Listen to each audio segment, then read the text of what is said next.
पशुओं में heat stroke यानी गर्मी, इन दिनों बहुत सारे केस आ रहे हैं जिसमें पशु हाफ रहे हैं, पशु बैठ रहे हैं, दूध देना बंद कर रहे हैं, चारा बंद कर रहे हैं।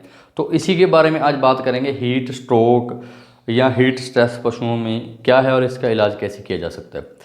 सबसे पहले बात करते हैं हीट स्ट्रोक की। जब पशु बहुत ज़्यादा गर्मी में आने लगता है, यानी जब बहुत ज़्यादा गर्मी हो जाती है, एनवायरनमेंट में बहुत ज़्यादा उमस नमी हो जाती है, तो पशु पेंटिंग करने लगता है, यानी हाँफने लगता है। हाँफता क्यों है? पशु अपनी बॉडी के टेम्परेचर को मेंटेन करने के लिए हाँफता है, ताकि वो अपने शरीर का तापमान संतुलित रख पाए, शरीर का तापमान सही रख पाए। लेकिन जब एनवायरनमेंट में बहुत ज़्यादा नमी होती है तो पशु का शरीर इस चीज़ को कर पाने में असफल हो जाता है, जिससे पशु हीट स्ट्रेस में या हीट स्ट्रोक में चला जाता है। हीट स्ट्रेस या स्ट्रोक दोनों में क्या फ़र्क है? हीट स्ट्रेस अपने उस चीज़ को बोलते हैं जब पशु हाँफ रहा है, पानी पी रहा है, खाना पीना बंद है और मुंह में से बहुत ज़्यादा लार फेंक रहा है, लेकिन पशु पानी पिएगा और इसका टेम्परेचर 103, 102, 104 यहाँ पर रहेगा, तो ये हीट स्ट्रोक का मामला है। इस समय अपने पशु को बहुत ज़्यादा पानी पिलाना है, यानी उपचार की अगर बात करें तो पशु को बहुत ज़्यादा पानी पिलाना है, छाया में रखना है, बार बार पानी पिलाना है, जिससे पशु को कवर किया जा सकता है। लेकिन अगर यही टेम्परेचर 107-8 तक चला गया तो इसको हीट स्ट्रोक मानते हैं। इसमें सिम्टम बहुत ज़्यादा गंभीर हो जाते हैं, पशु के बचने के चांस भी बहुत कम हो जाते हैं। 107-8 टेम्परेचर होने के साथ ही पशु न्यूरोलॉजिकल सिम्टम दिखाने लगता है, यानी पशु को दौरे आने शुरू हो जाते हैं, पशु का मेंटल सेटअप ठीक नहीं रहता, पशु इधर उधर भागना शुरू करता है, यानी जिस तरह रेबीज़ के लक्षण होते हैं या दौरे के लक्षण होते हैं उस तरह से पशु करने लगता है। पशु का अपने दिमाग पर कंट्रोल नहीं रहता, पशु गिर जाता है, बार बार झटके आते हैं, साइकिलिंग करने लगता है। यानी पशु के दिमाग को जब ऑक्सीजन की सप्लाई कम हो जाती है, ब्लड की सप्लाई कम हो जाती है, ग्लूकोज की सप्लाई कम हो जाती है, क्योंकि हीट स्ट्रोक में टेम्परेचर बहुत ज़्यादा हो जाता है 107-8। अगर हीट स्ट्रोक हो चुका है, पशु में ये सारे सिम्टम दिखाई दे रहे हैं, जैसे झटके आना, जैसे इधर उधर दौड़ना, दौरे आना और पशु का कंपकपाना, तो तुरंत आप क्या कर सकते हैं? कोशिश करें जल्दी से जल्दी वेटनरी हेल्प लें। आप उसको NS ड्रिप लगाएं, एंटीपायरेटिक इंजेक्शन लगाएं, NSAID लगाएं, यानी दर्द निवारक जो इंजेक्शन है वो लगाएं। लेकिन जब तक डॉक्टर आपके पास पहुंचेगा तब तक आप क्या कर सकते हैं? सबसे पहले कोशिश करें नॉर्मल वाटर लें। पशु के शरीर के ऊपर नॉर्मल वाटर आधे घंटे तक लगातार डालें। उसके सिर के पिछली साइड पूरी बॉडी पर ठंडा पानी लगातार आधा घंटा डालें, जिससे बहुत ज़्यादा रिलीफ मिलता है। और इससे भी बेहतर अगर आप कर पाएँ तो एक बर्फ़ का टुकड़ा लें और उसको पूरी रीढ़ की हड्डी के ऊपर सेक करें। लगातार 15 से 20 मिनट आप उसकी रीढ़ की हड्डी पर बर्फ़ से सेक करें तो टेम्परेचर बहुत कम हो जाता है। इससे आपको कुछ समय मिल जाएगा ट्रीटमेंट करने के लिए। और इसमें नॉर्मल सलाइन दी जाती है और अलग अलग एंटीपायरेटिक इंजेक्शन, NSAID इंजेक्शन लगाकर इसको रिलीफ दिया जाता है।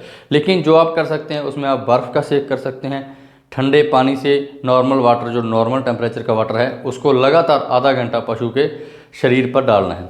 इसके अलावा आप मार्केट में से इलेक्ट्रोलाइट पाउडर लाकर 30-30 ग्राम सुबह शाम दोपहर 3-4 टाइम दें, जिससे पशु पानी ज़्यादा पिएगा। अगर पशु के शरीर में पानी का इंटेक बढ़ेगा तो यूरिन चालू होगा, जिससे पशु के शरीर का सर्कल दोबारा चालू हो जाएगा और पशु हीट स्ट्रोक या हीट स्ट्रेस से बाहर आ जाएगा। जब भी पशु हीट स्ट्रोक में आता है, पशु पेशाब करना बंद कर देता है, पानी पीना बंद कर देता है, मुंह में से बहुत ज़्यादा लार फेंकना शुरू कर जाता है। अक्सर पशुओं में पसीना आना कम हो जाता है। वैसे पशु गाय और भैंस में पसीने की ग्रंथियाँ बहुत कम होती हैं, लेकिन होती हैं। जब एक हद तक गर्मी होती है तो पशु का शरीर उस पसीना ग्रंथियों में से पसीना निकालकर अपने शरीर का टेम्परेचर मेंटेन कर लेता है। लेकिन जब एनवायरनमेंट में बहुत ज़्यादा नमी, उमस बढ़ जाती है तो पशु का शरीर इतनी गर्मी पसीने के रास्ते नहीं निकाल पाता। जिस तरह ह्यूमन बॉडी में बहुत ज़्यादा गर्मी होने के बाद अपने पसीना आना शुरू कर देता है, और ये शरीर का एक मैकेनिज़्म है, पसीना आएगा तो शरीर ठंडा रहेगा। लेकिन गाय और भैंस में पसीने की ग्रंथियाँ बहुत कम होती हैं, जिसकी वजह से वो प्रॉपर पसीना उतनी मात्रा में नहीं निकाल पाता जिससे वो अपने शरीर को ठंडा कर पाए। तो इसी कारण पशु सांस लेना तेज़ी से शुरू कर देता है, जिसकी वजह से हार्ट बीट बढ़ जाती है, जिसकी वजह से दिमाग में सूजन आना शुरू हो जाती है और गंभीर गंभीर लक्षण दिखाई देते हैं, दौरे आना, झटके आना, पशु का गिर जाना, साइकिलिंग करना, तो ट्रीटमेंट में सबसे पहले आप उसको एक छायादार जगह में बांधें, उसके ऊपर बर्फ़ का सेक करें, तुरंत डॉक्टर को संपर्क करें। NS antipyretic, normal saline, NSAID injection द्वारा इसका ट्रीटमेंट किया जा सकता है।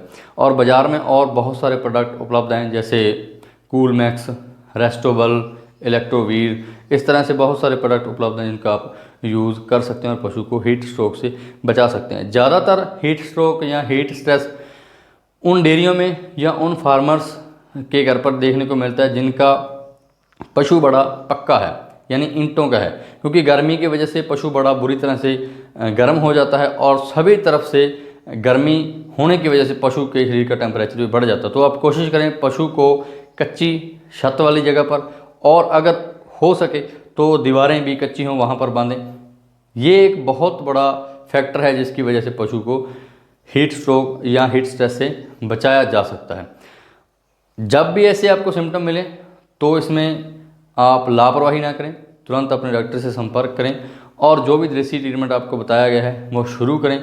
देरी करने से आपके पशु का नुकसान हो सकता है, क्योंकि 107-8 टेम्परेचर होने के बाद पशु को बचा पाना थोड़ा मुश्किल हो जाता है, पशु की स्थिति क्रिटिकल हो जाती है। इस तरह की नॉलेज वाली, ज्ञान वाली वीडियो के लिए बने रहें हमारे चैनल के साथ। कोशिश करेंगे बैक टू बैक वीडियो डालने के लिए। नमस्कार।